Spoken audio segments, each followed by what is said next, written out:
One of the key issues on health care reform is whether or not a new health care reform bill would help the average American. Certainly President Obama and Democratic leaders and others who support health care reform argue that it indeed would make the situation better for Americans.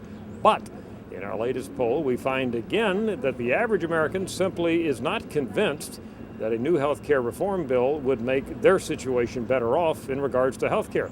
Let's look at 4 specifics. What about the cost that you and your family pay for health care? Look at those numbers. By a 49 to 22% margin, Americans say that a new health care reform bill would make their cost worse rather than better. You see the numbers here in terms of health care coverage you and your family receive, kind of the same thing. The quality of health care you and your family receive, about the same, and particularly negative responses in terms of insurance requirements. Americans really convinced those would get worse.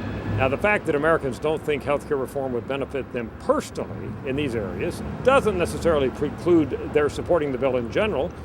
You could support a health care bill, for example, because you are concerned about others, that is, those without insurance, doing better.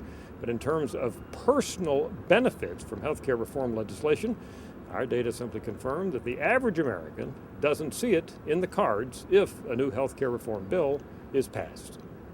I'm Dr. Frank Newport, Gallup's editor-in-chief.